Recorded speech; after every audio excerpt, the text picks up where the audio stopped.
রাজধানীর ইন্টারকন্টিনেন্টাল মোড়ে আজ বিকেলে পুলিশের সঙ্গে সংঘর্ষে আহত হয়েছে ইনকিলাব মঞ্চের সদস্য সচিব আব্দুল্লাহ আল জাবের সহ বেশ কয়েকজন আন্দোলনকারী।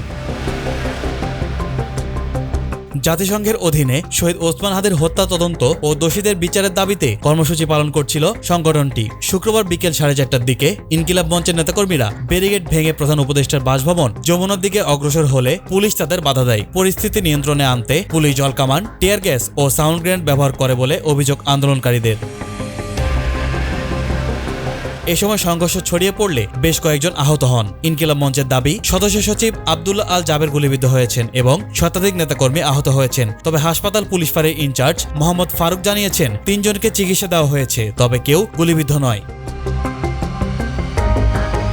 সংঘর্ষে আহতদের ঢাকা মেডিকেল কলেজ হাসপাতালে ভর্তি করা হয়েছে। আহতদের মধ্যে ডাকসু নেত্রী ফাতেমা তাসলিম জুমা ও রাকসু জিএস সালাউদ্দিন আম্মার রয়েছে বলেও জানিয়েছে সংগঠনটি। ঘটনার প্রতিবাদে ইনকিলাব মঞ্চ নতুন কর্মসূচি ঘোষণা করেছে। আজ সন্ধ্যা 6টা থেকে চট্টগ্রামের বিপ্লব উদ্যানের 2 নম্বর গেটে বিক্ষোভ ও অবস্থান কর্মসূচি পালন এবং ঢাকা বিশ্ববিদ্যালয়ের রাজু ভাস্কর্যতে সবাইকে অবস্থান নেওয়ার অনুরোধ জানিয়েছেন তারা।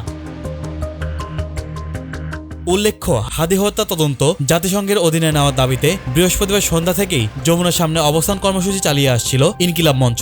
সংগঠনটির নেতারা জানিয়েছেন দাবি আদায় না হওয়া পর্যন্ত আন্দোলন অব্যাহত থাকবে। পরিস্থিতি বর্তমানে নিয়ন্ত্রণে রয়েছে, তবে এলাকায় থমথমে অবস্থা বিরাজ করছে।